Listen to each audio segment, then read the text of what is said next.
deputado federal André Janones usou o Twitter para fazer uma associação que foi muito criticada. Ele atribuiu o massacre na creche em Blumenau, Santa Catarina, ao ex-presidente Jair Bolsonaro. O parlamentar foi além, chamou Bolsonaro de assassino e pediu a criminalização do bolsonarismo, comparando o movimento político ao nazismo, estimulando ainda mais o ódio político. O assassino que matou 4 crianças hoje em Santa Catarina tinha como inspiração um outro assassino, Jair Bolsonaro. Luiz Lima, autor da chacina, mantinha em suas redes postagens enaltecendo o capitão que matou milhares na pandemia. O bolsonarismo deve ser criminalizado, assim como o nazismo. Foi a postagem do deputado federal André Janones. José Maria Trindade, salve Zé, boa noite. Pois é, aquela história da CPI do PSOL, eu previa, já tinha começado esse debate esdrúxulo aí, viu? Muito boa noite, meu caro Vitor. Boa noite, Pavinato. Boa noite, Mota. Boa noite, Dantas. E uma noite especial a você, que sempre está aqui nos seguindo nos pingos, nos is. Olha, Vitor, desde ontem, uma linha clara ali de pessoas mais radicais da esquerda traçaram o alvo atingir exatamente o pessoal de direita e, mais especificamente, os bolsonaristas sobre este massacre horrível, essa coisa deplorável que todos estão lamentando e buscando exatamente um meio de acabar com esta violência nas escolas e profissionalizar a defesa. É preciso, sim, uma linha nacional para acabar com essa violência. Voltando para este assunto, foi tudo premeditado.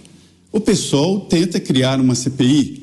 O sonho é reativar uma CPI nos moldes daquela CPI da pandemia. Lembram quando tentaram fazer um massacre do ex-presidente Jair Bolsonaro, que era o presidente da República, quando tentaram linchar um ministro da Saúde que foi eleito no Rio de Janeiro, muito bem votado, o general Pazuello. E houve também uma tentativa de criminalizar todo o trabalho contra a pandemia do Ministério da Saúde, jogando para o governo uma decisão que foi do Supremo Tribunal Federal de transferir para os estados e os municípios as ações de saúde no caso da pandemia. O governo ficou de braços cruzados e a CPI tentou dizer que essa ação foi crime, ou seja, que o então presidente da República tinha comandado o Ministério da Saúde que tinha colocado a ação para não atuar na pandemia. E aí estão exatamente querendo repetir, dizendo que há uma pregação de violência explícita nesses movimentos, dizendo que essa história de armas, essa história de ser firme nas postagens, isso gera esse tipo de movimento e é exatamente esta estratégia definida pela extrema esquerda, inclusive incrustada no Congresso Nacional. Essa fala e a tentativa do PSOL em criar CPI combinam exatamente para isso, viu, Vitor? Roberto Mota, queremos ouvi-lo também. Mota, o que dizer desses comentários do deputado? Boa noite. Boa noite, Brown. Boa noite, meus colegas. Boa noite à nossa audiência. O culpado do crime é o criminoso, é o autor do crime. Isso parece uma coisa simples, mas hoje no Brasil isso é uma ideia quase revolucionária, porque uma das ideias que dominou o nosso sistema de justiça criminal é a ideia de que a culpa do crime não é do criminoso. A culpa é da sociedade, é da opressão capitalista, a culpa é da desigualdade. Isso é tudo um monte de bobagem. O crime é uma decisão tomada pelo criminoso, é uma escolha que ele faz. O psiquiatra forense Stanton Saminal estudou milhares de criminosos durante a sua carreira e ele diz, na maioria dos casos, o bandido tem irmãos que foram criados na mesma casa, nas mesmas condições de vida e que fizeram outras escolhas e são cidadãos honestos. A crise de criminalidade do Brasil é causada pela impunidade. Desde 1984, a legislação penal brasileira vem sendo alterada para reduzir as penas e criar benefícios para os criminosos. Esse processo é liderado pelos partidos de esquerda. Por isso, os assassinos do jornalista Tim Lopes, que foi sequestrado, torturado, morto e teve o corpo queimado, os seus assassinos saíram da cadeia depois de 5 anos um, 7 anos o outro, e foram embora. Por isso, os assassinos do menino João Hélio, que foi arrastado pelo asfalto do Rio de Janeiro até a morte, já estão todos em liberdade há muito tempo. Por isso, no Brasil, um país onde se faz todos os dias discursos em defesa das mulheres, no Brasil, um estuprador, quando chega no presídio, ele tem direito à visita íntima. A legislação penal brasileira faz chacota com o cidadão de bem. Nunca esqueçam disso. A culpa do crime é do criminoso.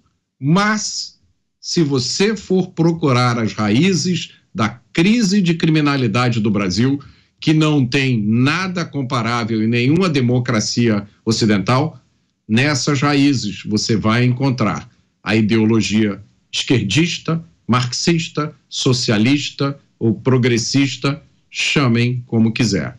Os dados e os fatos estão no meu livro A Construção da Maldade. Agora você, Cláudio Dantas. Boa noite, Dantas. Boa noite, Brown. Boa noite, Pavinato, Mota, Zé Maria e a nossa audiência sempre fiel. É muito curioso, né, que no dia seguinte a essa barbaridade que aconteceu lá em Blumenau, o Flávio Dino resolva mandar abrir o inquérito para se investigar o nazismo interestadual. Quando você lê a matéria da Agência Brasil que saiu com essa informação, o que se vê é apenas relacionamento, assim, o que se vê são vínculos feitos com crimes recentes para justificar esse inquérito. Quando saiu a notícia, eu fiquei pensando, bom, temos algum fato novo, foi descoberto uma célula nazista em Santa Catarina,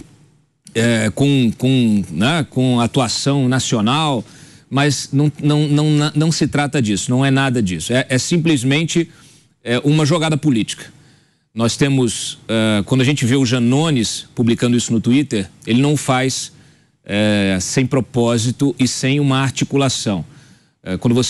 Se você for nos blogs petistas, você vai ver entrevistas com ex-ministras como a Ideli Salvati, tentando construir essa mesma tese, que o crime de ontem foi um crime político, um crime motivado pelo bolsonarismo nazista.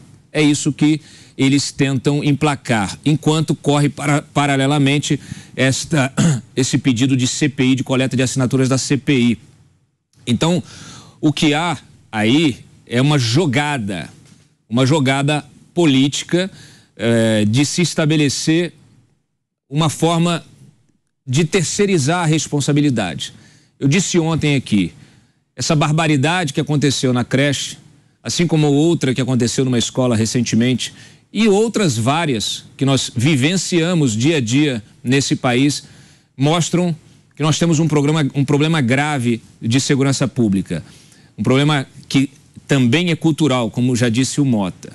E um problema para o qual o governo não tem proposta. Foi feito um grupo de trabalho, esse grupo de trabalho saiu-se com essa ideia lateral de se investigar crimes nazistas, crimes de motivação política, motivação nazista.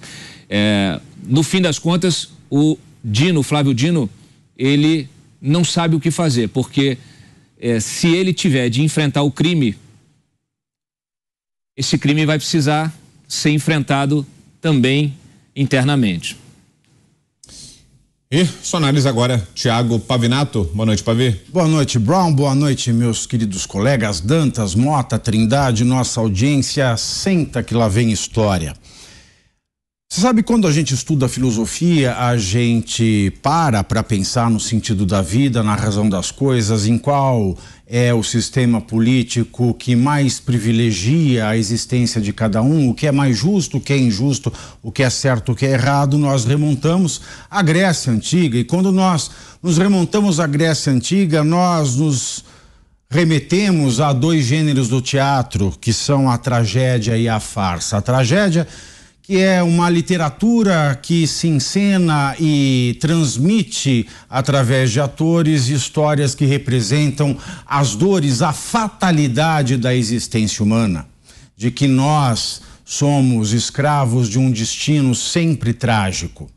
A farsa, por sua vez, ela, num polo oposto da tragédia, ela faz uma caricatura do dia a dia, ela faz uma caricatura dos dramas humanos, ela faz uma caricatura dos dramas sociais e, quase que chegando na comédia, ela ameniza a dor e nos faz até mesmo rir. O que aconteceu em Blumenau na data de ontem, quando esse psicopata vagabundo entra numa creche e mata 4 crianças de 4 a 7 anos, nós temos uma tragédia. Nós temos 4 famílias que perderam seus filhos invertendo a ordem natural da vida. E o que eu vejo, o que se vê, aliás, o que é patente, quando o Janones faz uma alegação dessa, é que ele transforma a tragédia numa farsa. Ele transforma a tragédia numa farsa e com isso ele samba. Da mesma maneira que o presidente Lula sambou em cima do caixão de sua ex-mulher, da sua esposa Marisa Letícia, samba no caixão dessas crianças e tira, é claro, uma onda danada dessas 4 famílias que perderam os seus entes queridos. E quando ainda ele diz, atribuindo a bolsonaristas o mal a ser combatido, ele repete o mesmo discurso que Adolf Hitler fez no dia seguinte ao incêndio do Reichstag. Hitler dizia o seguinte: se quem promoveu essa tragédia foram os nossos inimigos devem ser extirpados da Alemanha com punhos de ferro. E é o que ele diz dos seus oponentes na política. Bom, mas isso não parou no Janones. O ministro dos Direitos Humanos, nós temos um ministério novo, os direitos humanos agora vão ser cuidados, não foram cuidados até o momento, porque nós temos mais de 1.406 pessoas a quem as garantias penais não são observadas, e o ministro dos Direitos Humanos não falou nada, e ele também atribui ao bolsonarismo esta tragédia, este massacre que nós vimos ontem lá em Blumenau. Ele disse o seguinte, que isso é culpa de uma cultura das pessoas que cultuam os Estados Unidos politicamente.